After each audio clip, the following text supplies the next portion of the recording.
Boa tarde, nós estamos aqui para continuar o nosso simpósio interdisciplinar sobre o sistema político brasileiro e a 11ª Jornada de Pesquisa e Extensão da Câmara de Deputados.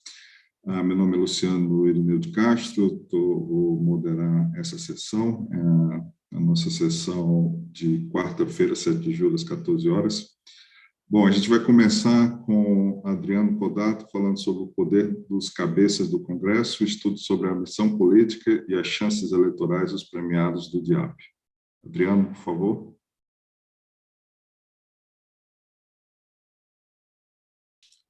Você está no mudo.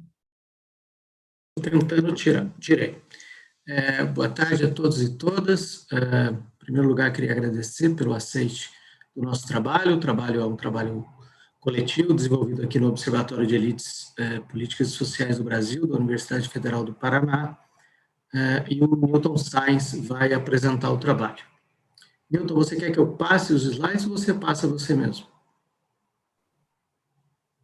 Tanto faz, Adriano. Se tu puder passar melhor, eu acho. Ok. Vou começar aqui a compartilhar.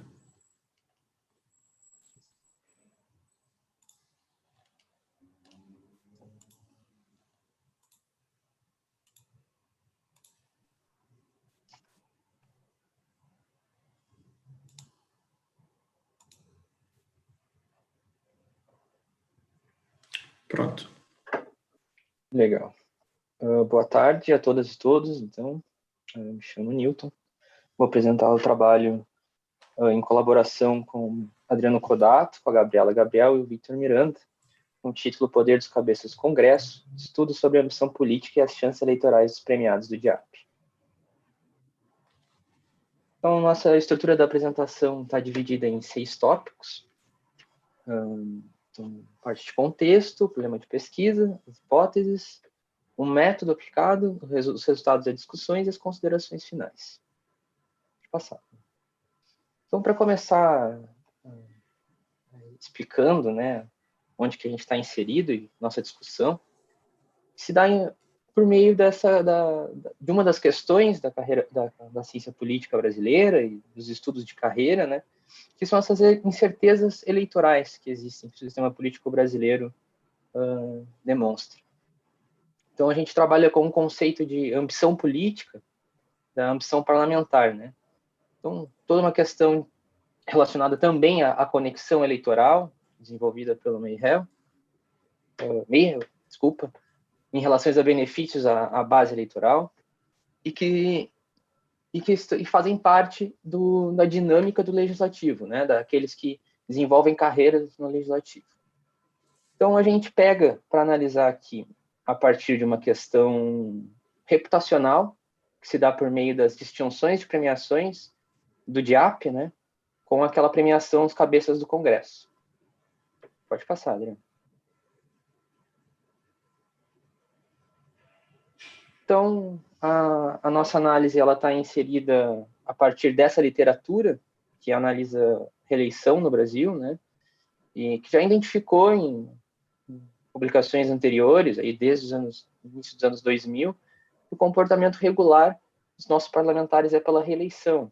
Então, uma discussão que se dava naquela época, contextualizada pelos Samuels, e depois Pereira e Renaud desenvolvem isso, de qual seria a ambição daqueles parlamentares mais fortes, né, dentro da Câmara dos Deputados.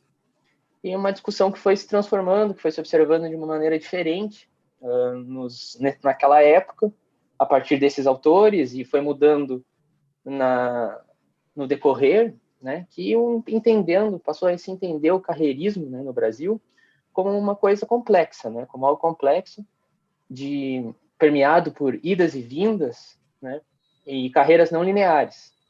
Então, uma literatura que se dá a partir ali de 2010, até um pouco antes, que trabalha com essa questão da sobrevivência política, né? E das idas e vindas do chamado zigue-zague que existe na carreira política. E principalmente nas escolhas de carreira política, né? Então, nosso problema, a nossa pergunta de pesquisa é: as assimetrias de poder dentro da Câmara dos Deputados podem ser associadas às estratégias de carreira? e aos desfechos eleitorais parlamentares. E os objetivos mais específicos, então, são compreender a relação entre ser um parlamentar considerado influente, né, através do cabeça do Congresso, da premiação, como uma proxy, e suas ambições políticas futuras. E também analisar se parlamentares com maior status políticos estão associados a benefícios eleitorais em disputas políticas subsequentes. Ou seja, se eles conseguem transformar aquele capital, aquele status, em vitória nas urnas, né? Então, as nossas hipóteses de pesquisas, nossas hipóteses de pesquisa H1 é: quanto maior o capital político, medido pela classificação cabeças do Congresso do DIAP, maiores serão as ambições políticas dos parlamentares. E a nossa H2 é o fato dos parlamentares ser considerado um cabeça do Congresso pelo DIAP, melhora as suas chances de sucesso eleitoral em eleições subsequentes. Então, são duas hipóteses que estão relacionando aí a questão do capital político elevado com uma tendência, né, uma ambição política maior, ou seja, por cargos maiores, por subir na hierarquia política no Brasil, e também relacionando o capital político com maiores chances eleitorais, aquilo que a gente chamou de benefícios. Pode passar. Então, os nossos materiais e métodos: o universo é formado por 513 deputados federais eleitos para a 55ª legislatura, ou seja, eleitos em 2014, que tiveram na Câmara entre 2015 e 2019. A nossa fonte são os relatórios do DIAP, né, o Banco de Dados do Observatório de Elites Políticos e Sociais do Brasil, e o Tribunal Superior Eleitoral. A gente fez uso de uma estatística descritiva, utilizando o teste quadrado de dependência e os resíduos padronizados ajustados desse teste, e também a razão de chance, né, a odds ratio e risco relativo. Pode passar. Aí é o nosso quadro de variáveis, né? Onde as nossas variáveis dependentes são a premiação e a quantidade de premiações, e as nossas variáveis dependentes, a gente mediu a escolha de carreira, o sucesso eleitoral e o tipo de ambição política. Aqui a gente demonstra como que a gente classificou essa hierarquia, ou melhor, a hierarquia a partir do movimento do deputado federal, né, no Brasil, considerando ambição progressiva aqueles cargos do executivo municipal, tipo prefeitos de capital, né, prefeitos de capitais, senador, governador, presidente da República e vice-presidente. Ambição estática é aquela ambição pela reeleição, ou seja, ficar no cargo de deputado federal. A ambição regressiva é descer do cargo de deputado federal para prefeito do interior, vice-prefeito, vereador, deputado estadual, vice-governador ou suplente senador, e a ambição discreta é quando ele não se candidata. É interessante a gente apontar, né, que isso é uma discussão bem complexa na ciência política brasileira, uma coisa muito indefinida, porque é muito difícil traçar o que é uma hierarquia política no Brasil, né, justamente por conta daquela complexidade que a gente citou no início, porque são carreiras não lineares, com muitas idas e vindas, e uma circulação muito grande entre o nível estadual, o nível municipal e o nível federal. Então, os carreiristas no Brasil, os políticos profissionais, eles estão dispostos a sobreviver. Então, dependendo dos seus custos e riscos numa eleição, o movimento dele de carreira é diferente, né? Então, a gente adotou essa classificação. Pode passar, né? Então, partindo para os resultados, o nosso primeiro gráfico é testando se existe associação do capital político, né, medido pelo DIAP, nas eleições municipais de 2016, ou seja, a primeira oportunidade que esses eleitos em 2014 tiveram de disputar uma nova eleição. O que a gente viu aqui é que não existe associação, né? O teste quadrado não nos retornou com significância estatística, assim como o gráfico de resíduos padronizados também não atinge os valores críticos de 1,96. Deixa eu passar. Então, como eu havia dito, né, não existe associação entre ambição política em 2016 e capital político acumulado. Mas a questão toda aí que nos chamou a atenção, e é importante a gente detalhar, é a questão da razão de chance, né, a odds ratio de 3,3 vezes maior do que a dos premiados para aqueles não premiados. E a explicação é um tanto quanto óbvia nos nossos dados, porque eles competem mais, ou seja, aqueles parlamentares que não foram premiados pelo DIAP se mostraram mais dispostos a competir em eleições municipais. Então, uma tendência a buscar um cargo a nível municipal. Então, eles mostram nossa razão de chance retornou com um valor maior, né? Pode passar, Leandro.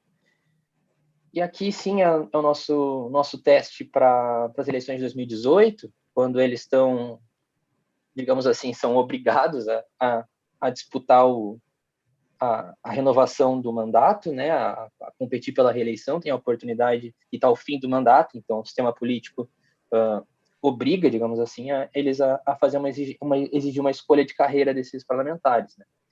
E aqui o nosso teste da associação, né? Mostra que a associação retorna com um pré-valor significativo e a gente percebe que parlamentares não premiados têm uma tendência a não optar pela ambição progressiva, né? Já parlamentares pouco premiados demonstraram uma maior relação com a opção pela ambição progressiva. Só para explicar melhor, né? Pouco premiados são aqueles deputados que ganharam 1 ou 2 prêmios durante a legislatura, e os muito premiados são aqueles que acumularam mais prêmios, né, de 3 a 4 premiações durante a legislatura. E eles demonstraram uma tendência, né, uma relação com a ambição estática. Aqueles muito premiados, aqueles que mais receberam o prêmio do DIAP, mostraram uma tendência à opção estática, né? A ambição estática, que é a ambição pela reeleição. Pode passar, Adriano. E aqui, sim, então, a associação entre o capital político medida através das premiações e os tipos de ambição política. O teste quadrado não apresentou associação entre premiação e sucesso eleitoral em 2018, ou seja, o capital político medido pelo DIAP não retorna a associação em relação a sucesso eleitoral.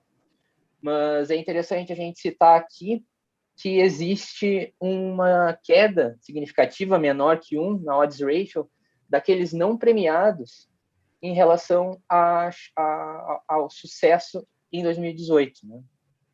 Então, a odds dos não premiados é menor que 1, indicando que a chance desse grupo ser eleito diminui, e o risco sobe. Também é possível ver através do risco relativo, que a gente fica apontando nessas apresentações né, na internet, online, as pessoas não estão vendo o que a gente está apontando. O risco relativo, ele aumenta, né? Para a chance dos não premiados não serem eleitos, de fracassarem nessa eleição.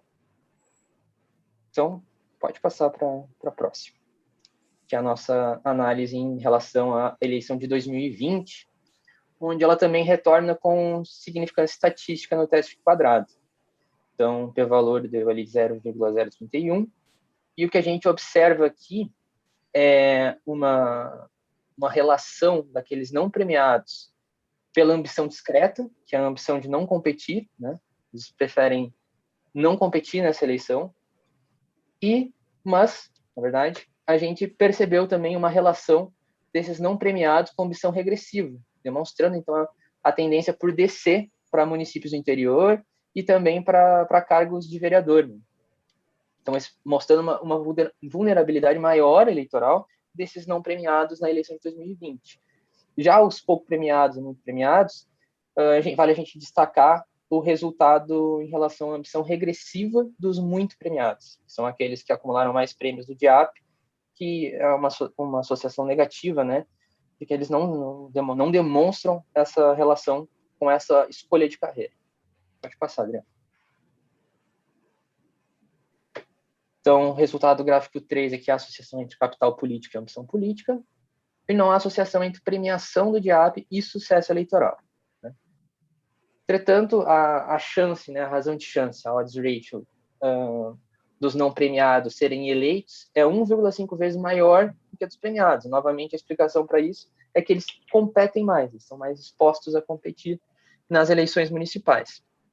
Os não premiados estão associados com a ambição regressiva, né? Faz uma pista para as chances de maior sucesso do que o grupo dos premiados, que parecem não estar tão dispostos a descer de cargo, né? Visto que estão tendo também uma reputação assim mais recebendo algum retorno dessa reputação através das premiações, com destaque no legislativo. Pode passar, Adriano.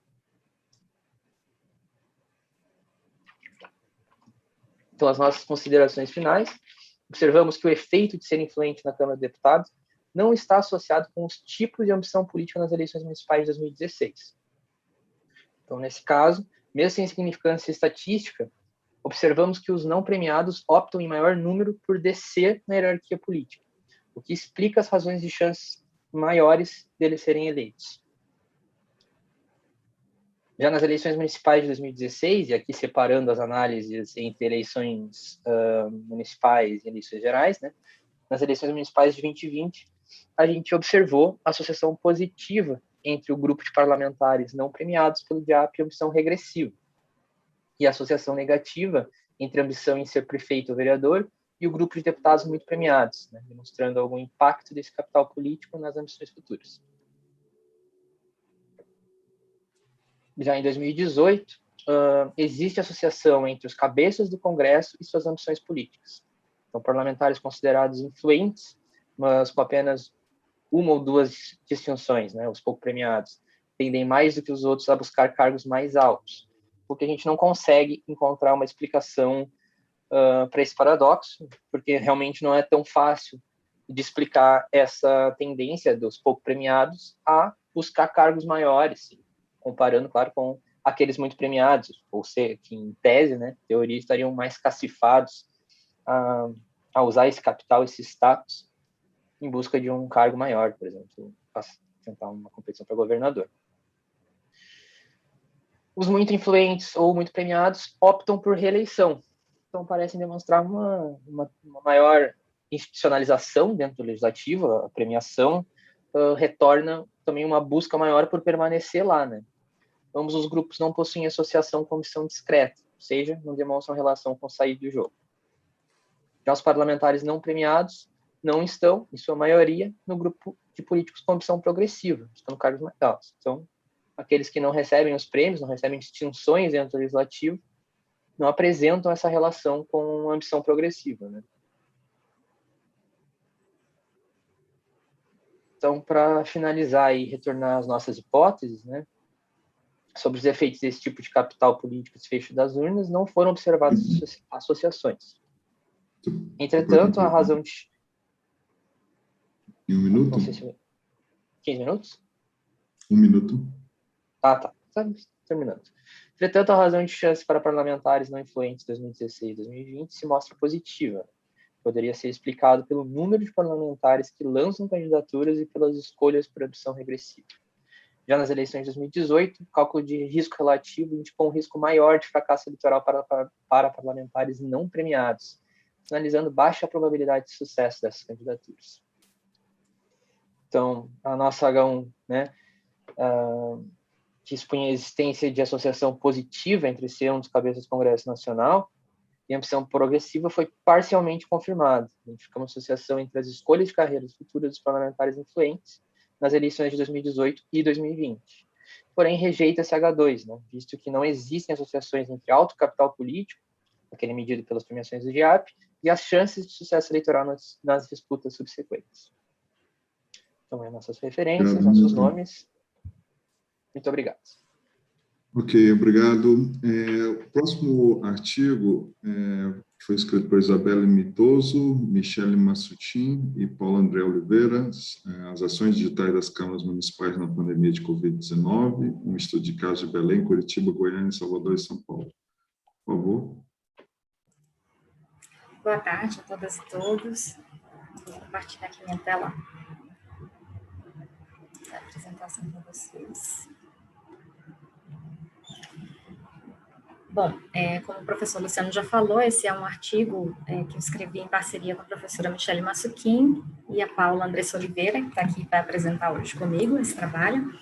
É uma agenda de pesquisa que eu já tenho há algum tempo e que acabou se intensificando com essa deflagração da pandemia de Covid, né, sobre as ações digitais dos parlamentos brasileiros de uma maneira geral. E aqui, especificamente, a gente vai analisar as ações durante o ano passado, né, o primeiro ano da pandemia, das câmaras municipais, e fizemos um estudo de caso de Belém, Curitiba, Goiânia, Salvador e São Paulo. Bom, então, antes de falar desse recorte, né, do contexto maior para esse nosso trabalho, essa agenda, né, de digitalização das atividades legislativas já é uma realidade que há uns 20 anos, né, na literatura. Então,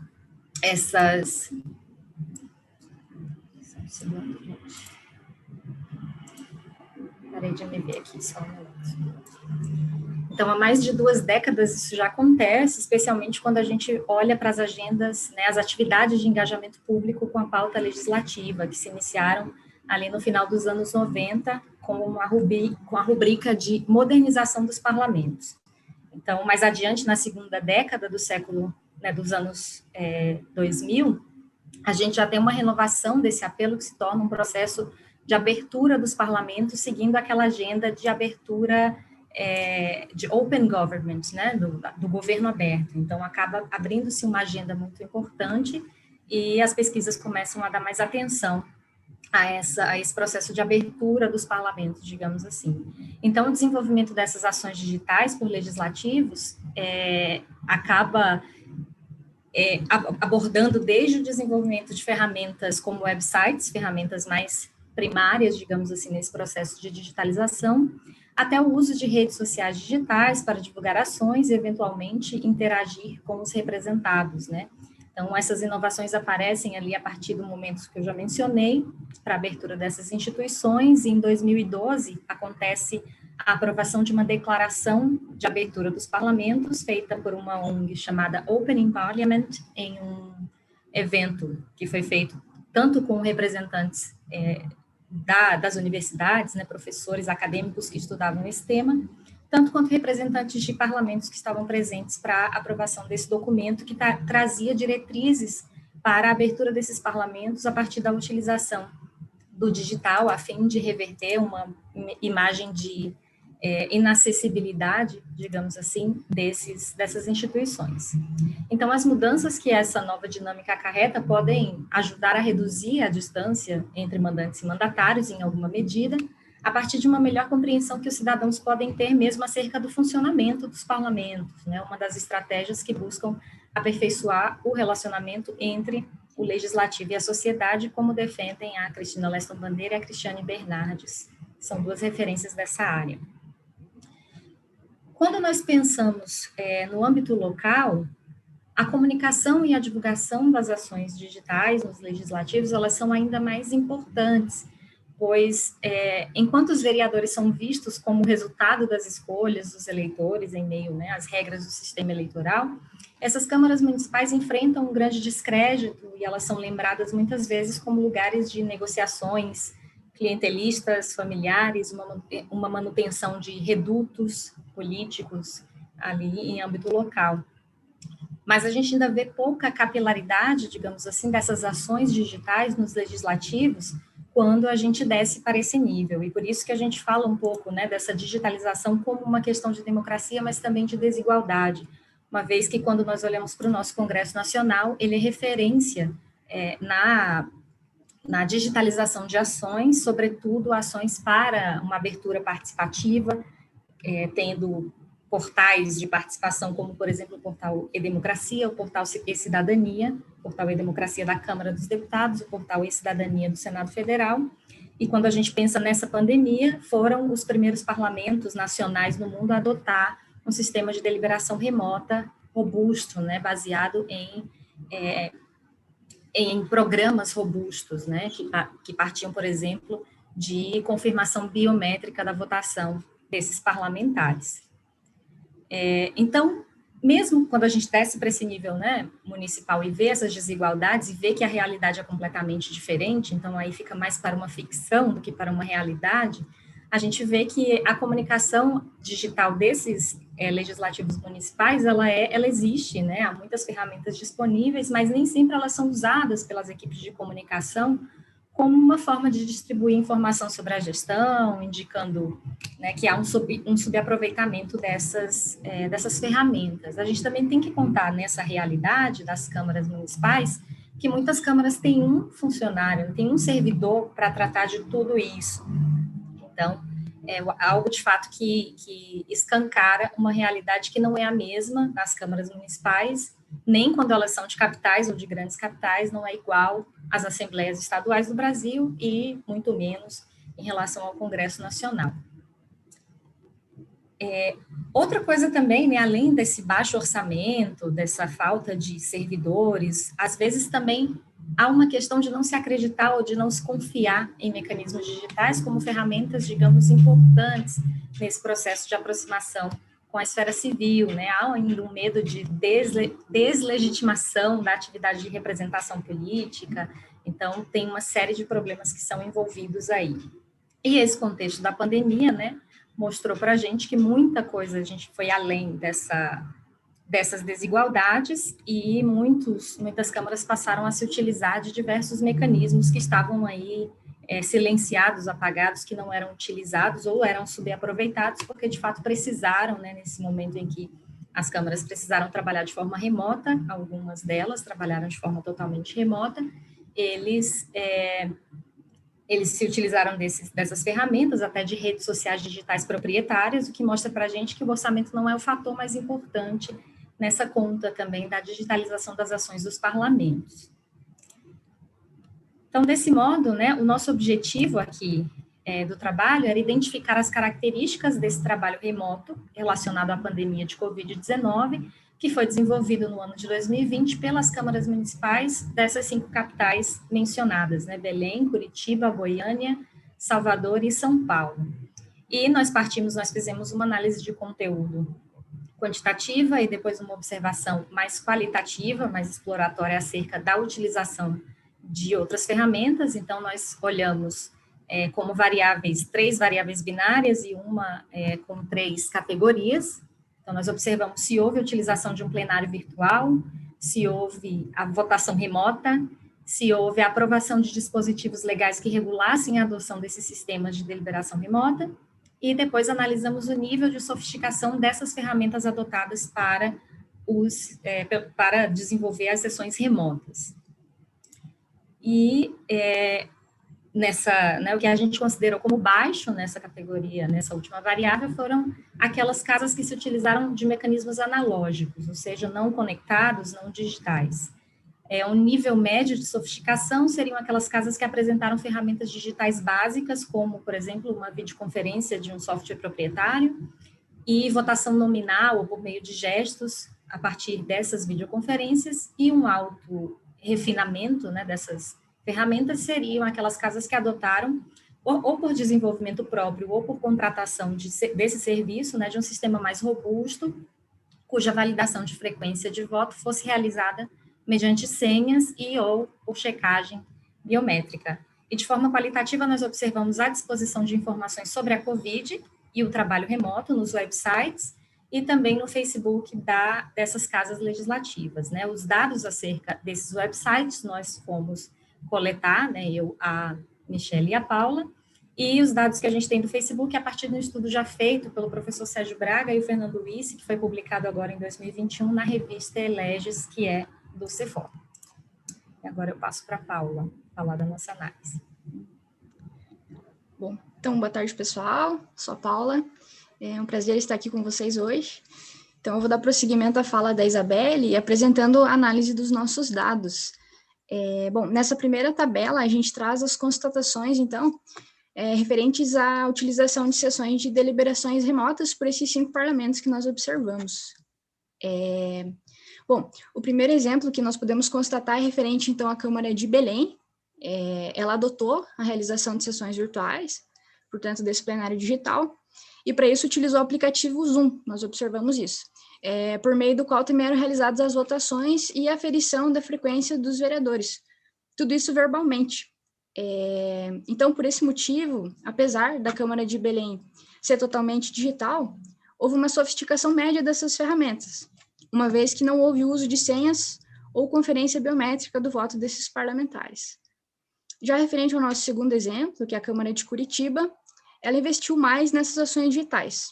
Então, nós observamos que isso vinha acontecendo até um pouco antes da pandemia e algo que foi acelerado a partir da deflagração desse contexto no Brasil. Então, por meio de um ato da mesa, na Câmara de Curitiba, ela instaurou esse sistema de deliberação remota, que consistia, então, tanto na utilização de um programa de videoconferência para esses debates, quanto de um aplicativo em que era possível coletar a frequência dos vereadores e por meio do qual também eles votavam remotamente. Então, nesse sentido, o nível de sofisticação da Câmara de Curitiba foi considerada alta. Já o sistema da Câmara de Goiânia, nós consideramos enquanto médio, pois assim como o Belém, passou a realizar sessões remotas por meio de videoconferência. Por outro lado, realizava nominalmente tanto as chamadas quanto as votações.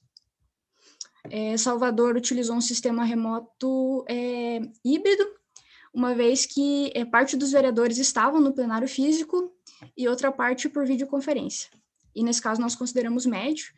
E por fim, São Paulo, o nível de sofisticação do sistema remoto dessa Câmara foi considerado alto, uma vez que esse parlamento já possuía investimento anterior à pandemia em mecanismos online, inclusive no desenvolvimento de um plenário virtual. Bom, agora a gente vai passar para a parte dos websites, que também foram analisados. E quanto aos websites, o que nós observamos? Então, foram analisados os documentos depositados nesses websites, a disposição desses sites, ou seja, a distribuição das informações ali alocadas e as notícias em si. Comparando os 5 casos analisados, Belém, Goiânia e Salvador apresentaram um desempenho mais baixo, então foi um pior desempenho entre as câmaras que nós observamos. Isso se deve tanto pela ausência de conteúdo sobre o assunto Covid-19, quanto pela dificuldade que nós tivemos em encontrar essas informações nesses sites. Em contrapartida, São Paulo e Curitiba, eles disponibilizaram espaços específicos para essas notícias relacionadas à pandemia. E essas informações elas foram encontradas com acesso mais simplificado. Pode passar, por gentileza? Bom, como um exemplo aqui, então, para a gente simplificar, eu trago o website da Câmara de São Paulo. A gente pode observar que logo no início desse website nós temos 2 banners. O primeiro é sobre medidas administrativas sobre a Covid-19 e outro sobre as normas legais. Assim que a gente entra no site da Câmara de São Paulo, isso já está disponível, é muito fácil de encontrar. Quando a gente clica nas normas legais, é possível encontrar, então, todos os decretos do período, dados sobre vacinação, retorno às aulas, enfim, tudo que foi votado no âmbito da Câmara em relação à pandemia. E já no banner Medidas Administrativas, quando a gente clica, traz uma página bastante concreta e completa, em que apresenta um breve contexto, explicando a atuação e a preocupação da instituição com o contexto da pandemia. Além disso, quando a gente clica nessas medidas administrativas, nós encontramos um site específico dentro dessa página com informações oficiais e verificadas sobre essas ações propostas pelos vereadores, no sentido de ajudar também no combate à pandemia. A primeira página desse site, conforme o exemplo que nós trouxemos aqui, além de menus, traz lista organizada de notícias sobre a Covid, na aba sobre dúvidas, por exemplo, há dicas de como evitar o contágio e demais informações sobre a questão da doença. E há também um espaço para dicas com links sobre como ir ao museu sem sair de casa, por exemplo, como se prevenir no transporte público, entre outros dados bem completos, assim, a gente encontrou nesse website. Pode passar para o próximo, por favor? Bom, nesse próximo slide, que abriu agora, a gente traz também um outro exemplo de um site bastante completo, que é referente à Câmara de Curitiba, que também disponibiliza no portal da instituição espaço específico para notícias relacionadas à questão da Covid. Então, o acesso é bem fácil, é bem simples, logo na aba inicial do site da Câmara, e quando clica nesse banner, abre uma outra página, numa página totalmente voltada para questões da ação da pandemia em Curitiba. Nessa página, o campo inicial, então, traz um resumo sobre todas as ações do parlamento durante a pandemia. Ali sempre tem vídeos atualizados, com notícias sobre a atuação da casa no período. No meio da página, como a gente pode ver, existem alguns ícones que mencionam de forma bastante dinâmica e simplificada os números atualizados de sessões plenárias remotas, reuniões de comissões, valores economizados pelo parlamento, projetos de lei, por exemplo, e requerimentos à prefeitura. Nessa mesma página, a gente tem também alguns esforços do parlamento em um campo com notícias relacionadas ao trabalho da Câmara, e esse campo é subdividido em categorias, a exemplo de uma página só para homenagens às vítimas, sobre o trabalho dos parlamentares. E no final da página há um campo em que é possível acompanhar os atos administrativos e também as despesas relacionadas à Câmara de Curitiba. Pode passar, por favor. Bom, e aqui eu também trouxe um exemplo, então, da página da Câmara de Goiânia, que nessa página não tem muitas notícias relacionadas. Quando nós clicamos, aparece apenas um banner informando sobre a prevenção do vírus. Quando clicamos nesse banner, vê-se uma peça simples sobre a prevenção. E também em relação à atuação desse legislativo, é necessário fazer uma longa busca até a gente conseguir encontrar as medidas que a instituição tomou durante o primeiro ano da crise. Não tem um espaço específico para publicações, arquivamento de sessões remotas, por exemplo, ou demais ações da casa. O mesmo ocorre com Salvador e Belém, por exemplo. É um pouco mais difícil de encontrar notícias relacionadas ao tema nesses sites. E finalizando essa nossa parte da análise, em relação aos dados sobre redes sociais, conforme a Isabelle já citou, já havia sido constatado, né, que essas casas lançaram mão desses recursos durante a pandemia, da utilização dessas redes sociais digitais. Nos legislativos em foco aqui no trabalho, pode-se observar que quase todos se utilizaram das 4 redes mais usadas na divulgação dessas ações, sendo o Facebook, YouTube e Instagram os mais utilizados e utilizados por todos. Apenas a Câmara de Goiânia não utilizou todas as redes porque dispensou o uso do Instagram. Em relação às capitais discutidas, o maior fluxo de postagens, então, aconteceu por meio do Facebook, conforme nós trouxemos na tabela aqui. Belém publicou 77 vezes nas redes sobre a pandemia, sendo que no Facebook foram 26. Aqui na sequência nós temos a Câmara de Curitiba, que publicou 230 vezes nessas redes, sendo que no Facebook foram 78. Já sobre essa utilização do Facebook como ferramenta de comunicação, falando em dados gerais no período, Goiânia apresentou o 5º pior desempenho e Belém o 6º pior entre todas as câmaras de capitais. São Paulo, por outro lado, como nós trouxemos aqui, apresentou um dos maiores fluxos de postagens na rede. Inclusive, São Paulo postou mais sobre essa temática até do que a própria Assembleia Legislativa do Estado de São Paulo. E Salvador também esteve entre as câmaras que mais postaram acerca da pandemia, tanto em relação às demais casas, quanto em relação a todos os seus posts. Então, desculpa, quase 50% dos posts dessa câmara abordavam a temática da pandemia. Enquanto Curitiba, então, apresentou números medianos, foram 230 no total de 78. Agora eu passo novamente para a Isabelle, para as nossas considerações. Então, só para concluir, nesse minutinho final que a gente tem, a gente pode perceber um baixo desempenho e uma baixa digitalização dessas atividades em escala municipal, né? E quando a gente vai olhar os websites, como a Paula já falou, só Curitiba e São Paulo se destacaram aí entre essas casas, e todas de grandes capitais, né, do país.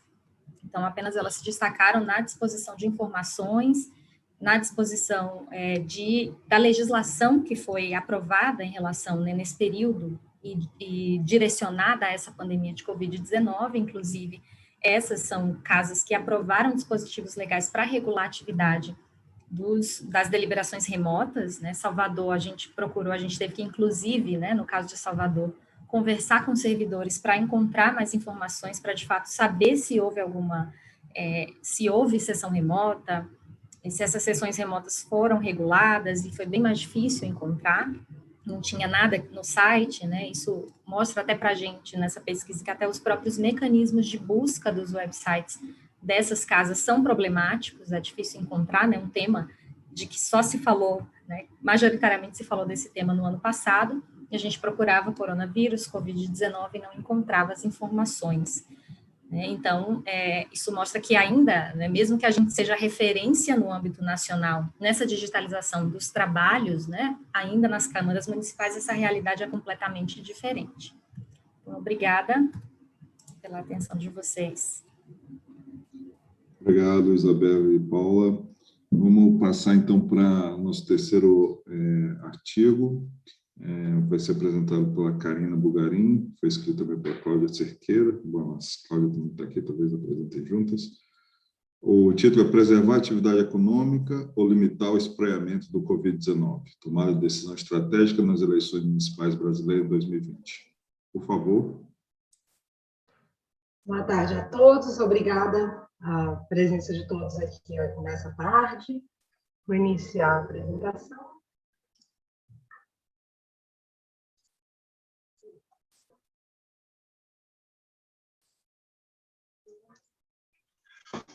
Professor, vocês conseguem ver?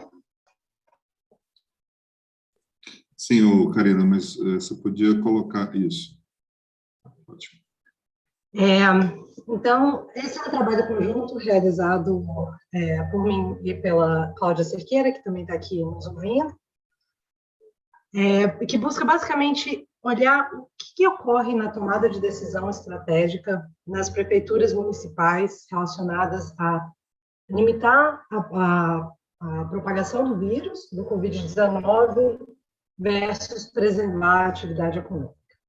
A apresentação, então, é dividida em 5 sessões. Primeiro, a gente vai entrar um pouquinho na discussão da motivação por trás do estudo. Entramos logo em seguida nas principais hipóteses que nós utilizamos. No terceiro módulo, apresenta a metodologia e a discussão dos dados que nós estamos utilizando e vamos mostrar um pouquinho da novidade do dado que a gente está buscando utilizar. Finalmente, a quarta sessão, a gente inicia a discussão com os resultados preliminares e apresentamos os principais desafios que enfrentamos nessa pesquisa e encerramos com a apresentação dos próximos passos. Então, a primeira pergunta que surge, na verdade, é que a pandemia, na ausência de uma vacina, a única maneira de conter o espraiamento do vírus seria adotando medidas de isolamento. Naturalmente, à medida que você adota essas medidas de isolamento, você compromete o fluxo das pessoas, você não tem restaurantes, não tem shoppings, e, portanto, você vai ter um efeito no curto prazo sobre a atividade econômica. Então, os eleitores recompensam os políticos que, de alguma maneira, favorecem a atividade econômica versus a preservação da saúde? Então, essa é que é a principal ideia por trás. As eleições municipais de 2020 no Brasil oferecem uma oportunidade bastante única para a gente ver isso. E o principal motivo disso é que os prefeitos têm um instrumento particular, que é de decisão autônoma deles, que são os decretos municipais. O desenho federativo brasileiro permite que os prefeitos adotem, inclusive, isso foi alvo de decisão do próprio STF, que os municípios, os estados e o ente federal, ou seja, todos os nossos entes federativos, podem ter as suas próprias medidas, né? O estado de São Paulo, que é onde a gente se baseia, onde nos baseamos nessa primeira análise, contém 645 municípios, e um ponto interessante é que o governador do estado de São Paulo, no período da análise, manteve as mesmas medidas de restrição, tá? Durante todo o período da análise. E, como a gente também sabe, o governo federal não manteve medida alguma no sentido de isolamento. Então, tanto do ponto de vista do governo federal quanto do governo estadual, a gente não tem uma variação em termos de postura com relação a medidas de flexibilização ou de maior restrição de mobilidade dos cidadãos. Dois pontos interessantes que ocorreram ao longo do ano passado é que a percepção da população cresceu com relação à severidade da pandemia.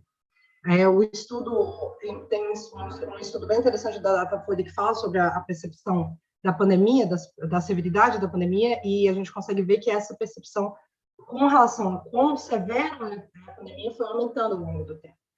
Concomitantemente, as pressões econômicas também cresceram. Então, as pessoas começaram a sentir mais a perda de renda e começaram a pressionar cada vez mais os governos para adotarem medidas de flexibilização. Os prefeitos, então, conseguem usar um instrumento que é próprio deles, que são os decretos municipais, para sinalizar se eles estão a favor ou não de, digamos, uma retomada de atividade econômica. Quais são, então, as nossas 4 principais hipóteses? A primeira hipótese que a gente tem é que existe voto econômico, e que o voto econômico, ele incorporou essa questão das perdas econômicas e da severidade da pandemia. Ou seja, eles conseguiram incorporar essa relação entre esses dois componentes diretamente. A segunda hipótese é que os políticos estão conscientes de que o voto econômico ocorre e eles internalizaram isso nas suas estratégias para aumentar a probabilidade de eleição. A terceira hipótese é que os prefeitos utilizam os decretos como sinais para a interpretação de atividade econômica e maneira em que os cidadãos vão avaliar o quanto que a performance desses prefeitos. Finalmente, a quarta hipótese é que existe um ponto ótimo para o incumbente entre o quanto que ele permite de perda econômica e quanto ele consegue controlar da pandemia. Então, a metodologia, a gente tem duas frentes. A primeira frente é um modelo de tomada de decisão microeconômica e a segunda frente é uma análise estatística de dados municipais. As bases de dados que nós utilizamos para os dados eleitorais vêm do TSE. Dos dados epidemiológicos, tanto para casos quanto para mortalidade, a gente usa os dados da Secretaria do Estado de São Paulo de Saúde, que são compilados pela Fundação SEAD.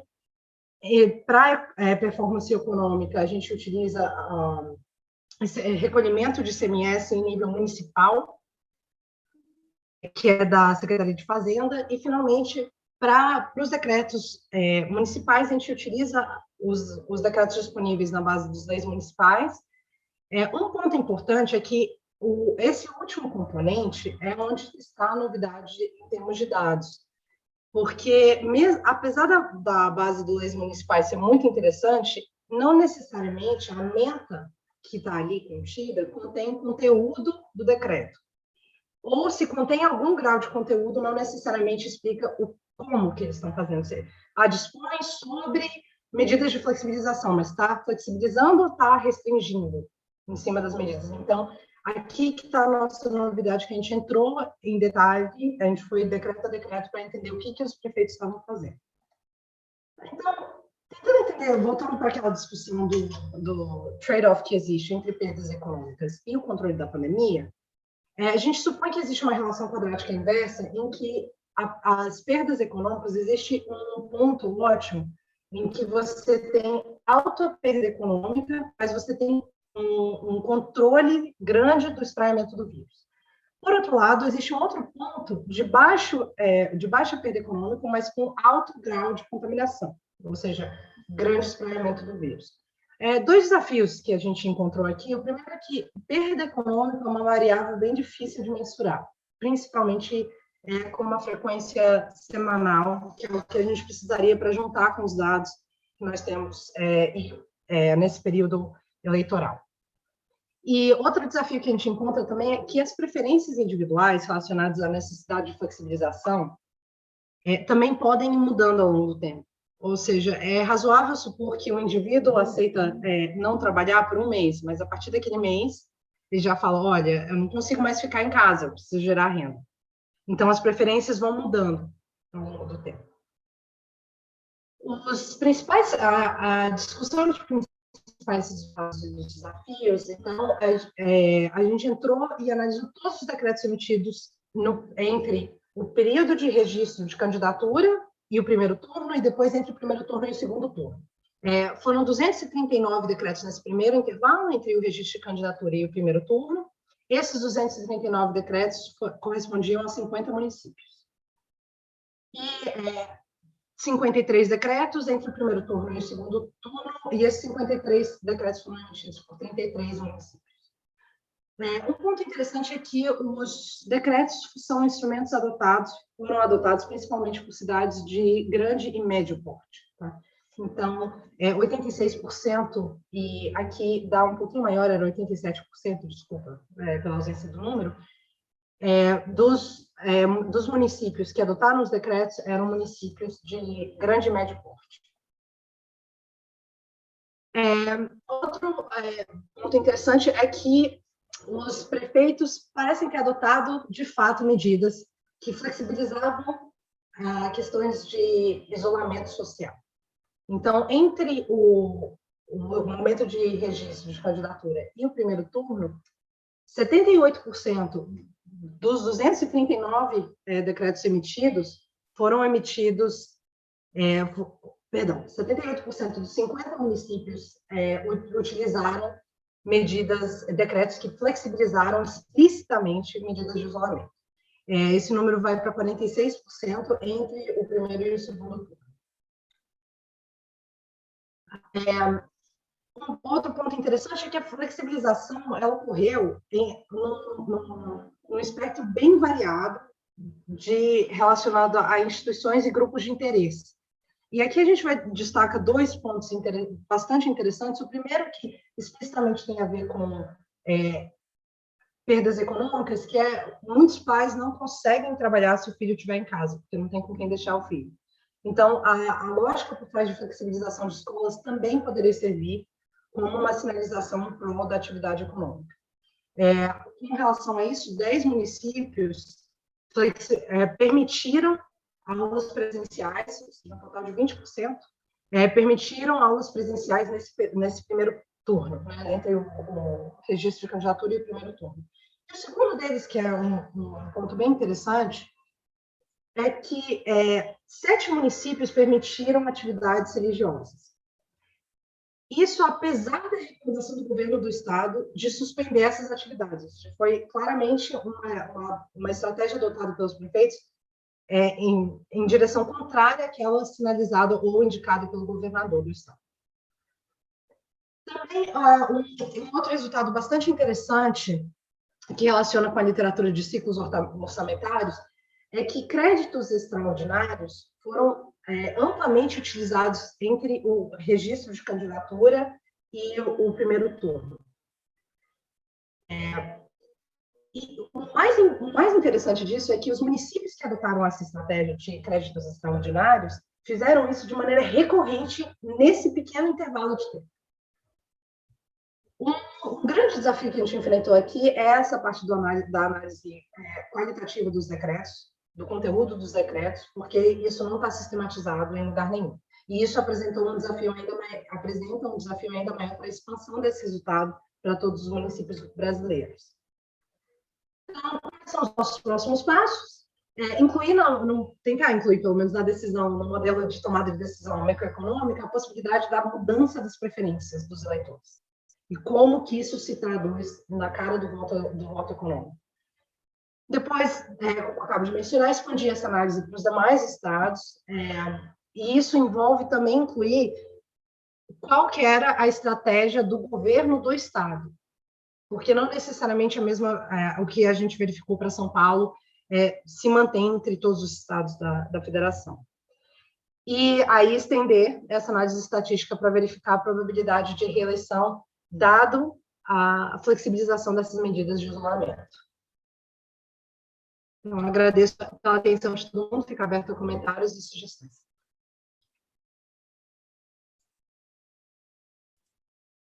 Obrigado, Karina. Você foi bem rápida, né? Legal. Bom, agora... Recebi instruções explícitas, professor, e segui as instruções. Obedeceu estritamente. Você levou menos de 15 minutos. Legal. A gente tinha pedido para fazer 15 minutos. Muito bem. Aí a gente pode voltar e fazer alguns comentários. Eu vou ter algumas perguntas para ti também, mas eu acho que aí a gente reserva para fazer tudo ao final, tá? Eu vou fazer a minha apresentação e aí a gente faz o debate de tudo. Então, deixa eu compartilhar aqui a minha apresentação. Acho que agora vocês devem estar vendo aí. Bom, eu vou falar sobre renda mínima, propor, né, a ideia é propor uma metodologia para a definição de seu valor, o valor da renda mínima. Bom, antes disso, eu acho que é importante a gente começar com a definição, né?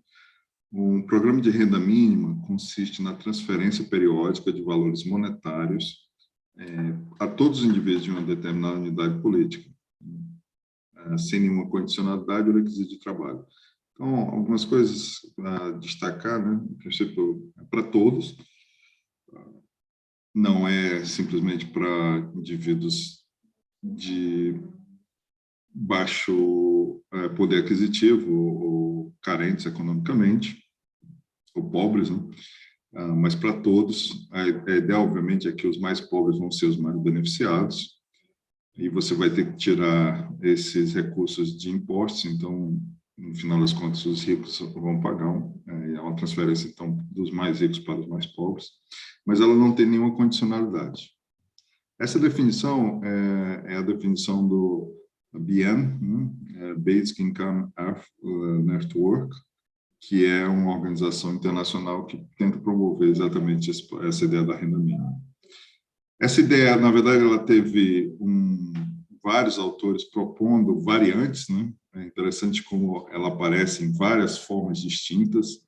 Apareceu há muito, lá já no século XVI, com alguns autores, né? Thomas More, na Utopia, ele menciona, tem um trecho lá em que ele menciona isso, ser uma renda, mas sem entrar em muitos detalhes, como aconteceria. Houve leis para os pobres na ocasião. Há muito tempo atrás, elas foram criticadas, inclusive, por Adam Smith, na forma que elas tinham naquele momento. Oscar Lange propôs uma coisa que chama de dividendo social, que talvez, se tiver o tempo, eu vou comentar um pouco. Está ligado um pouco mais à ideia de socialismo, mas, enfim, tem alguma vertentes que está mais ligada a uma inclinação de esquerda, mas a gente encontra também pensadores de direita, como Milton Friedman, apoiando variantes dessa ideia, né?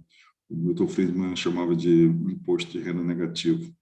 A gente tem, inclusive, economistas austríacos, né, que, em geral, eles são bastante contra intervenções governamentais, mas você pode encontrar, existe esse livro, na verdade, que faz uma defesa de um esquema de renda básica. No Brasil, o ex-senador Suplicy é uma referência sobre isso, né? No tempo ele escreve sobre esse tópico, e, mais recentemente, vários livros têm aparecido. Parece que a ideia tem ganhado peso e importância no mundo. Inclusive, há um livro, esse livro aí discute essas várias experiências, né, em várias partes do mundo. Às vezes são implementadas em uma cidade ou em uma região, até em alguns estados, né? O Alasca, por exemplo, nos Estados Unidos, tem uma experiência desse tipo. Mas em alguns momentos, em alguns locais, ela, quando é consultada, por exemplo, na Suíça, né, em 2016, foi rejeitada pela maioria dos votos, com a esmagadora maioria. E aí a questão é, se você tem uma ideia que tem apoio da esquerda e da direita, né, que tem várias experiências, por que ainda não é largamente aceita? Né? Por que a gente não parte direto para instituir, de fato, uma situação de renda mínima que poderia melhorar a situação dos mais carentes? O problema é que o mecanismo tem seus defeitos, tem seus problemas, e existem algumas críticas, eu diria, que são sérias à implementação desse mecanismo.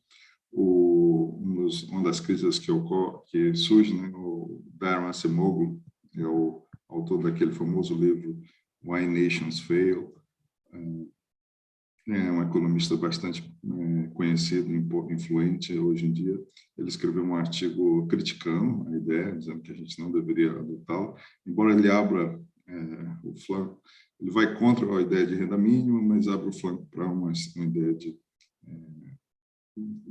imposto de renda negativo, e as diferenças são um pouco sutis.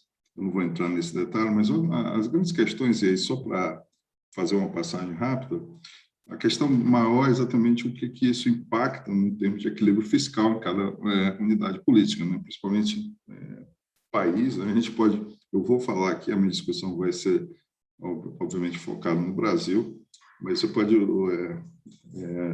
ver para qualquer país, não tem nenhuma especificidade em relação ao Brasil, e, na verdade, você poderia, inclusive, ver no nível municipal ou estadual. Mas a grande questão é qual é que é o impacto dessa medida no equilíbrio fiscal da unidade política que você considera. Um outro caso que é muito questionado e debatido qual é que é o efeito na oferta de trabalho. Se teme que, ao você fazer uma transferência de renda, principalmente se ela for significativa, você acabe reduzindo a disposição das pessoas de trabalhar. E aí você, obviamente, vai ter problemas econômicos até para sustentar essas transferências. E aí tem outras questões morais, éticas, filosóficas, que não vou ter tempo. Elas são relevantes, eu diria, mas eu não vou entrar em uma delas. Existe uma outra que talvez é um pouco mais sutil, que está ligada, inclusive, com os aspectos que o próprio Milton Friedman levanta, que é a desconfiança onde vai parar esse nível de transferência. Isso está ligado na maioria dessas propostas, não existe uma metodologia para definir como é que você chega ao valor da renda mínima. Obviamente, essa definição do valor está ligado com esse primeiro tópico do equilíbrio fiscal, mas é um pouquinho mais específico, no sentido de dizer, olha, nós precisamos de ter um método, um princípio que nos diga como é que a gente vai definir esse valor da renda mínima. Obviamente, alguns autores eles colocam muito no sentido o que seja razoável para ter uma vida razoável, mas esse acaba sendo um critério muito subjetivo. E a gente precisa levar em conta o lado fiscal.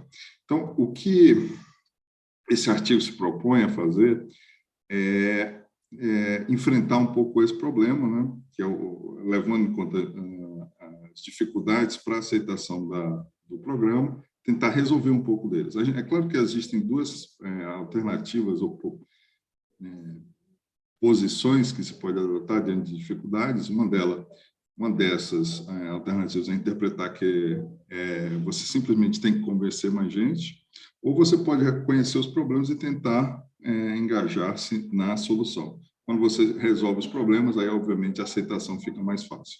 Então, esse artigo ele vai seguir exatamente essa segunda linha, tentando engajar uma parte, ou tentar resolver uma pequena parte desses problemas, que dizer exatamente, discutir esse aspecto da definição do valor, e aí eu tenho uma ligação direta com o aspecto fiscal, que me parece que é um dos problemas mais centrais. Eu não vou entrar no mérito se isso resolve realmente a maioria dos problemas, ou resolvendo dessa forma, ou adotando a metodologia que já estão resolvidos os problemas, porque eu não vou discutir os outros aspectos, né, principalmente da oferta de trabalho, muito menos os aspectos éticos, embora eles sejam extremamente relevantes. Então, a postura é o seguinte, olha, estamos tentando contribuir para essa agenda, mas não sei se é suficiente para resolver todos os problemas, provavelmente não é, mas pelo menos é um pequeno passo que a gente pode dar para tentar contribuir para a sua implementação. Então, o foco é a questão fiscal, e a solução é exatamente o que a gente coloca assim como um princípio que vai ajudar a resolver o problema, é exatamente uma perspectiva de justiça e equidade intergeracional. E essa ideia é bastante simples, eu vou descrever rapidamente em seguida, mas essa ideia já é suficiente para, apelando inclusive para a equidade, né, que é um valor caro a todas as pessoas que propõem renda mínima. Quando você apela para esse aspecto de justiça ou equidade intergeracional, você ganha um princípio que dá uma disciplina nesse valor. Então, sem mais delongas, deixa eu explicar o que é, como é que se define essa renda mínima de forma objetiva e de forma equilibrada. O princípio de equidade intergeracional ele é ligado à contabilidade intergeracional, proposto por Kotkloff e alguns coautores, né? Auerbach é um deles. O que faz é a geração atual define suas próprias regras fiscais, né? Isso ocorre, né, em cada momento, né, quem está no controle, no presente, né, a geração que elege os políticos, etc., vai definir quanto é pago de imposto e quais são as transferências, né? Você pode pensar, bom, os políticos definem isso, né? Mas os políticos são eleitos pelo povo. Eu vou me abstrair das questões políticas nessa questão e pensar assim, a geração atual define esses valores. O problema é que, se essa geração atual é muito generosa consigo mesma, isso significa pagar poucos impostos ou arbitrar subsídios e transferências muito altas, né? E uma dessas transferências, naturalmente, seria a renda mínima que seria paga. Se ela arbitrar valores muito generosos para si mesma, o que vai acontecer? Você vai gerar dívidas maiores para o futuro. Então, e essas dívidas vão acabar sendo pagas pelas gerações futuras. Então, se a geração atual não tiver disciplina fiscal, as gerações futuras sofrerão. Então, o princípio de equidade intergeracional é exatamente o seguinte, é dizer que a geração atual deveria tratar as gerações futuras como trata a si mesma. Isso, se você perceber bem, é simplesmente uma aplicação da regra de ouro da ética, né, que faça aos outros como quer que trate os outros como quer que os trate, aplicada a essa questão, a esse ambiente aqui definido. E a implicação é a seguinte, né, que as regras fiscais, impostos e transferências deverão ser assumidas como sendo as mesmas para todas as gerações. E essa é uma ideia simplesmente bastante básica. Você não pode... a ideia é simplesmente isso, que a geração atual não assuma que a geração futura vai resolver os seus problemas, né?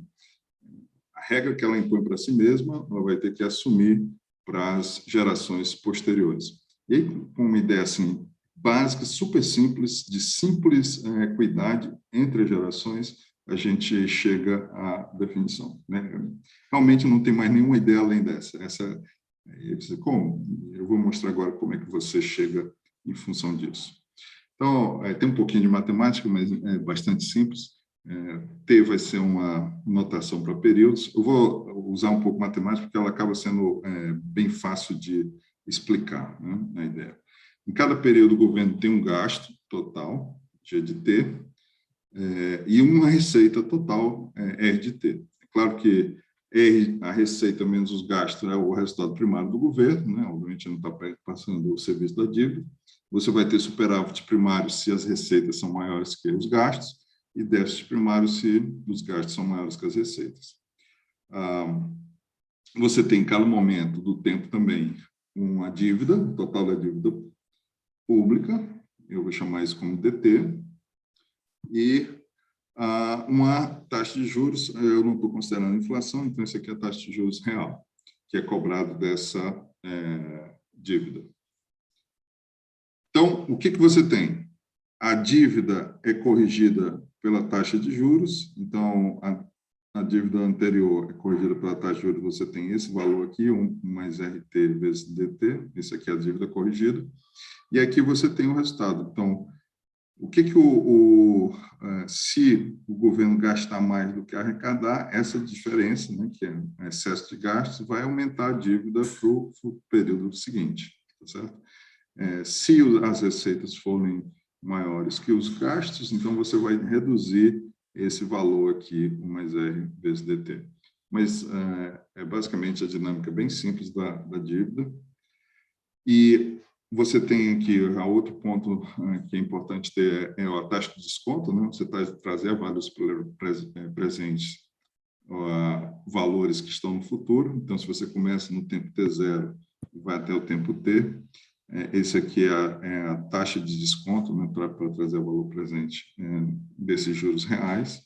Então, usando essa fórmula aqui, né, substituindo recursivamente, você vai chegar que o valor presente da dívida do governo no período T0 é o valor da dívida inicial, né, no período T0, mais o valor presente de todos os resultados a cada ano, né, GT menos RT.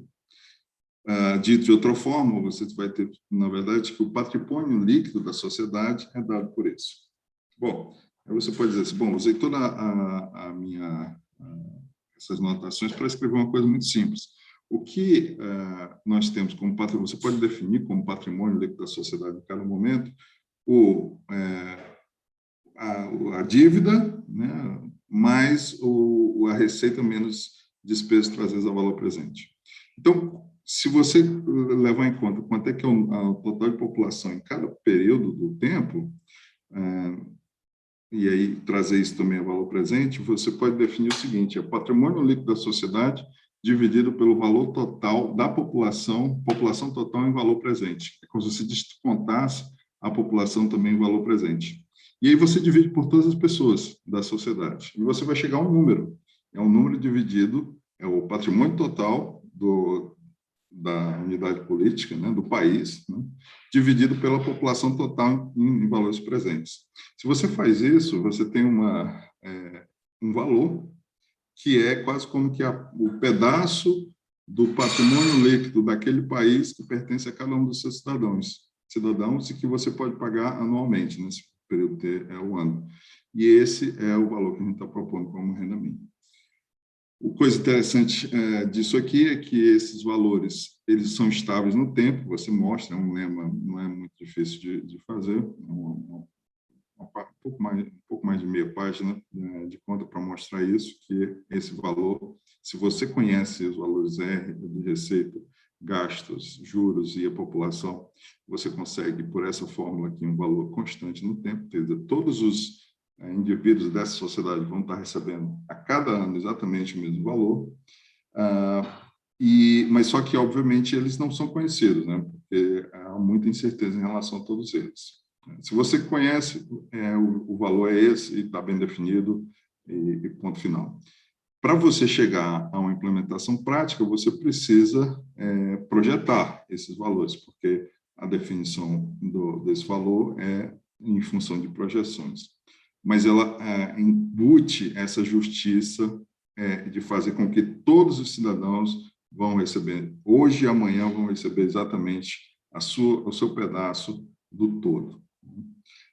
Esses erros de avaliação que acontecerem nessas variáveis, eles poderão provocar flutuações, valores de M, claro, e isso é inconveniente, mas você pode criar modelos macroeconômicos, e a ideia é essa, né? Criar modelos macroeconômicos para prever esses valores. É claro que esses modelos macroeconômicos já existem, eles precisam só ser aperfeiçoados e usados mais diretamente para isso, mas quando se prevê dinâmica de dívida pública, por exemplo, você usa um determinado modelo macroeconômico. O que a gente precisa fazer é usar isso para equacionar o aspecto da renda mínima. E é claro que as regras fiscais que são adotadas em cada período pela geração atual impactam a dinâmica, né? Se você tiver uma regra fiscal muito generosa para a geração atual, você vai acabar explodindo os gastos e a coisa vai levar ao quê? A um valor patrimônio líquido negativo. E aí você não vai poder dividi-lo, né? A não ser que você, em vez de ser um pagamento, transferência para os cidadãos, seja um aumento de imposto. Para que você faça esse cálculo da metodologia, você precisa de um órgão governamental, ele deve ser contratado de diversos institutos privados para fazer essas projeções, não deveria ser algo público, porque senão eles podem ser capturados pelos políticos, e aí você escolhe, dentre esses todos aí, por exemplo, a mediana desses valores. O meu tempo já se esgotou.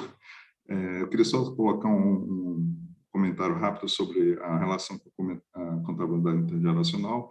O grande ponto é que a contabilidade internacional, ela usa também isso, a fixar as regras, mas ela impõe que o orçamento tem que ser balanceado, né? A diferença que a gente tem aqui é que exatamente nós não assumimos que há equilíbrio, na verdade existe um patrimônio líquido, pode ser negativo, né? E a renda mínima é calculada dividindo esse patrimônio líquido, convertendo ele em um dividendo permanente e constante para todo cidadão. Bom, comentário final. Propomos uma forma de definir a renda mínima que garante equilíbrio fiscal no longo prazo, né? Ela, inclusive, o mecanismo de ajuste. A metodologia também pode ser usada para avaliar regras fiscais do governo, porque você pode calcular esse número mesmo sem transferi-lo para a população. Então, ele acaba sendo um método de avaliar a regra fiscal do governo. O cálculo desse valor pode ser de grande vantagem para sinalizar o equilíbrio fiscal, né? E também sinaliza a equidade intergeracional.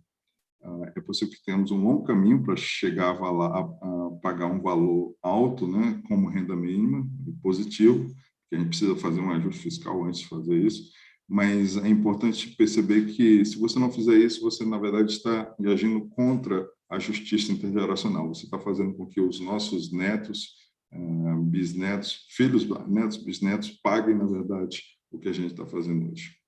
Bom, parando aqui. Agora deixa eu me ver as perguntas. Eu queria começar com uma pergunta para a Karina. É um comentário se o impacto econômico das medidas é diferente de acordo com os segmentos, né? Lojistas, artistas são mais afetados que os outros, né? E é a coisa que, quando você estava mencionando, a preocupação dos prefeitos e tal, era se a base eleitoral deles estava ligada a esses segmentos mais afetados pelas medidas restritivas, não poderia influenciar as decisões que eles iriam tomar.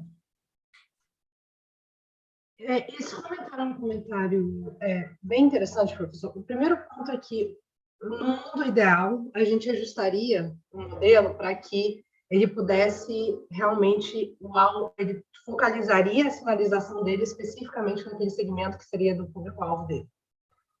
A gente não fez desse jeito.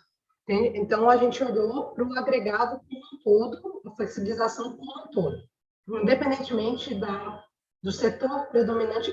Na verdade, o correto seria olhar para o setor predominante de atividade econômica no município dele, da base dele, né?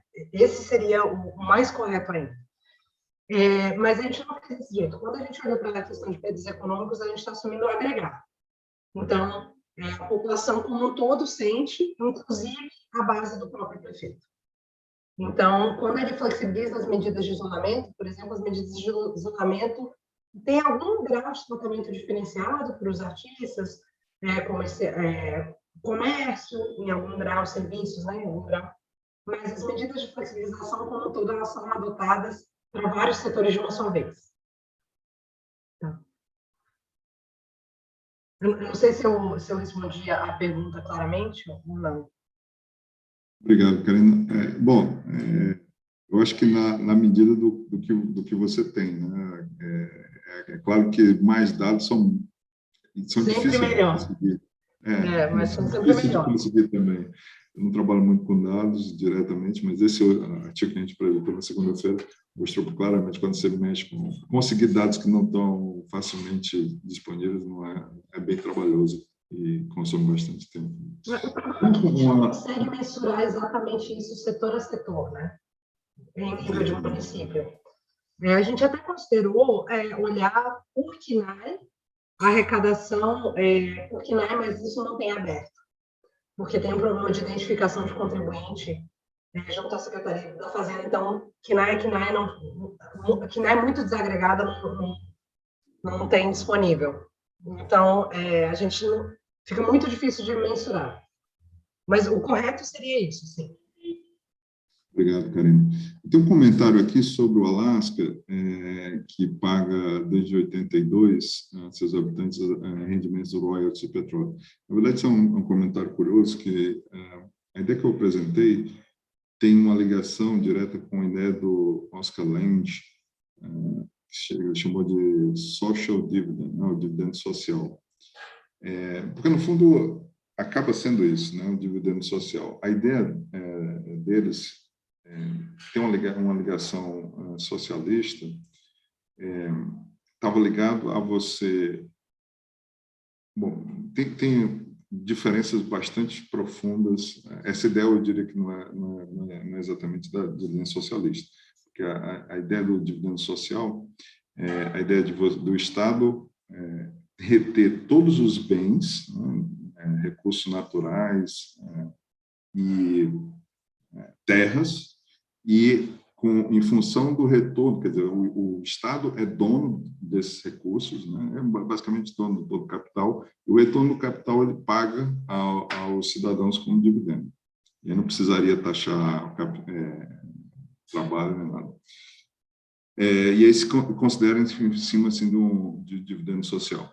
O que a gente está propondo aqui não requer nenhuma alteração de regras de propriedade, né? As regras de propriedade ficam exatamente como estão, a sociedade continua capitalista como é.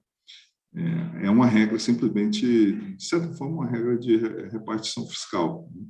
E o ponto fundamental, embora tenha esse mesmo sabor de fazer uma repartição para como dividendo, né, para as pessoas, para os cidadãos, ela é basicamente baseada só nesse aspecto de justiça intergeracional. Tem algumas outras perguntas aqui.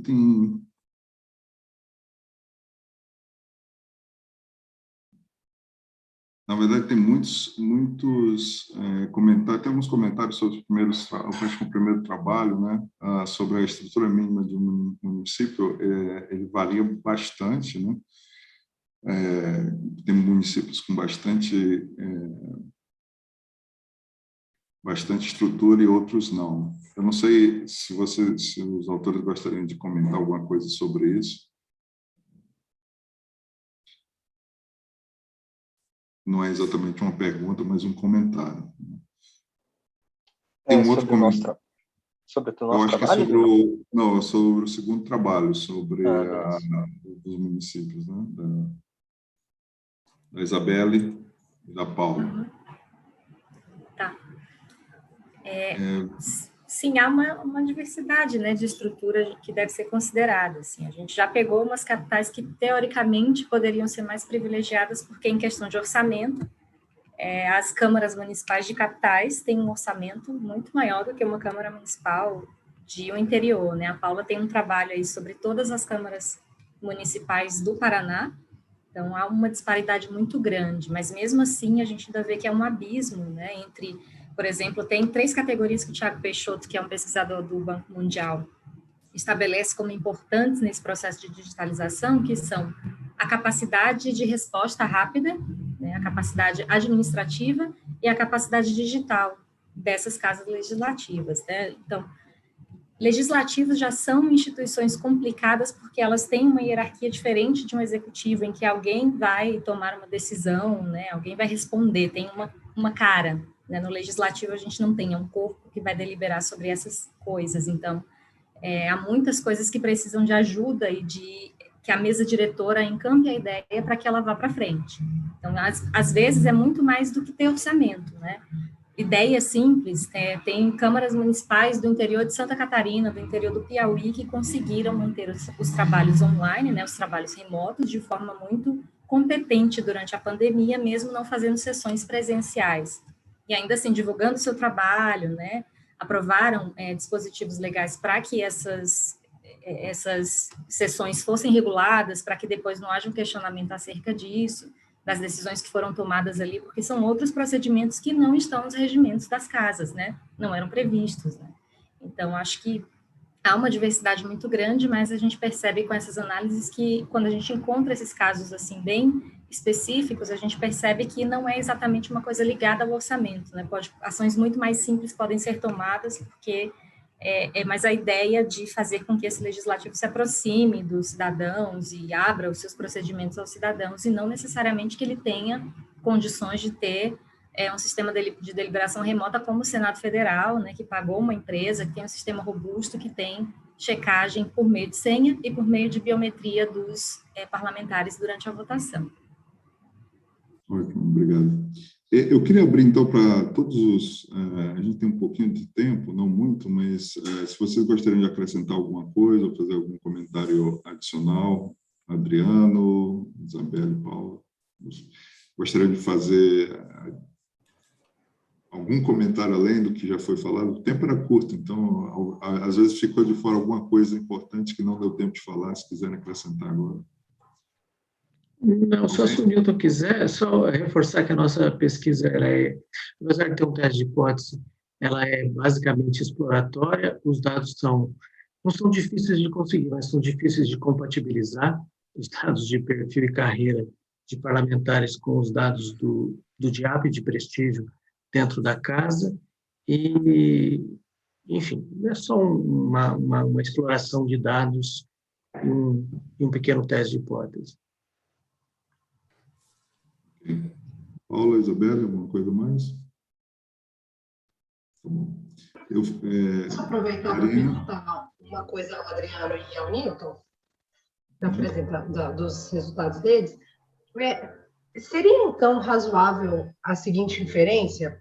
Eu não sei mesmo, estou perguntando que eu não entendo nessa literatura, mas que, na verdade, a volta do parlamentar que não tem, digamos, não tem sucesso, o parlamentar não muito forte do ponto de vista federal para níveis subnacionais, poderia servir como uma forma de um buffer contra a incerteza na carreira política? Quer responder, Newton? Eu não sei se eu entendi perfeitamente, mas é a questão do parlamentar ir para o municipal, ir para o âmbito municipal, para sobreviver na carreira, é isso? Porque, na verdade... Cortou um pouco o áudio. Uma desculpa. É que no início da apresentação de vocês discutem a questão da incerteza dentro de uma carreira política, né?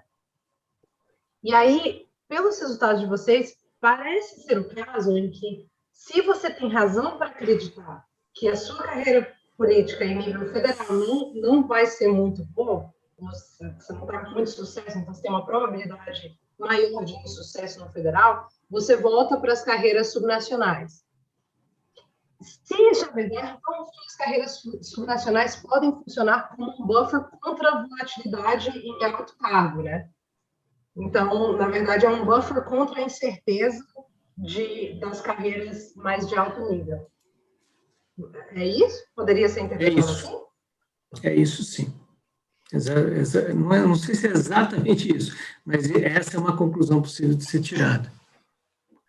Eu acredito que sim. Eu acredito que é uma conclusão que a gente possa se tirar, assim, até com base em alguns outros estudos também, né? Dessa tentativa de descer para o nível municipal.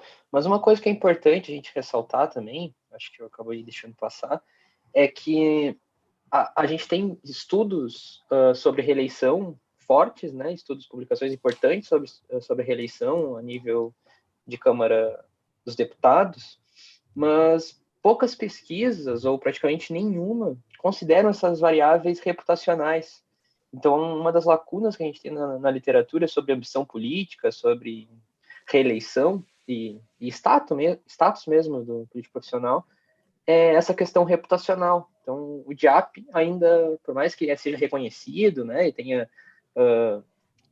fama a nível de Câmara dos Deputados, a nível de Brasil, é uma lacuna na ciência política. Assim, a gente não tem estudos que peguem fortemente, analisem o DIAP. Então, é importante a gente, acho que citar isso, né, Adriano? Exatamente. Estudos de carreira, variáveis explicativas para estudos de carreira são variáveis de tipo institucional, eleitoral, partidário, e muito apoiadas em teorias de escolha racional. Esse trabalho, a diferença desse trabalho é focar no agente e nos atributos dos agentes políticos. E um atributo que nunca é levado em conta, porque estudos de agente político levam em conta muitos atributos decisionais e posicionais, são os reputacionais. Então, a gente deriva capital político alto e baixo dessas premiações do DIAP, olha para o agente, olha para a reputação e faz uma ligação com movimentos de carreira. Então, a novidade, na verdade, uma das novidades é essa, não é variável institucional, e a segunda novidade é variável reputacional e não posicional. Bom, a gente já está chegando ao final. Eu queria, tem só mais um comentário. Eu queria tomar a liberdade também de adicionar um comentário, inclusive respondendo uma pergunta. Houve um comentário aqui de que estados não são empresas, né? A gente está falando em dividendos e aí dá essa ideia de que tratar o estado como empresa, mas de fato não, porque a grande questão é que estados podem fazer transferências entre níveis sociais. No fundo, talvez uma das formas mais eficientes de fazer política social é exatamente fazer transferência de renda, né, para os mais carentes. E você faz isso através de uma combinação, né, de fazer taxação, né, de alguns grupos econômicos e fazer a transferência para os mais carentes. O que a gente está colocando aqui, na verdade, é uma ideia de que você possa fazer isso, né, mas de forma sustentada ao longo do tempo. E aí uma parte do Estado, uma parte dos impostos vai ser para produzir bens públicos diretamente, e outra parte para fazer essa transferência de renda. Tem outros comentários, acho que da própria Karine aqui, sobre a questão do tratamento de todos e de forma igual. Eles são tratados, todos os cidadãos são tratados de forma igual. No final, você pensa assim, pô, mas você vai dar o dinheiro para rico? Não. No final das contas, de forma líquida, os mais ricos vão ter que pagar, porque eles vão ter que, se todo mundo recebe a mesma coisa, os mais ricos acabam pagando, né? Liquidamente eles estão pagando pelo receita dos demais. Mas essa ideia de dar receita para todos não é uma ideia minha, né? A ideia usada lá pela Basic Income Earth Network, exatamente dizer que todo mundo ganha a mesma coisa. Isso, eu diria que há controvérsias também em relação a isso. Eu não estou querendo entrar na controvérsia de nada, estou tentando só resolver um probleminha bem pequenininho nesse projeto. A gente tem uma série de questões a serem realizadas, resolvidas. Mas obrigado. Então, acho que a gente está passando já um pouquinho do tempo. Eu queria agradecer a todos os participantes pela submissão, para o nosso evento, pela apresentação, excelentes artigos, e espero revê-los aí nas próximas sessões. Obrigado, grande abraço a todos. Obrigada, pessoal, parabéns.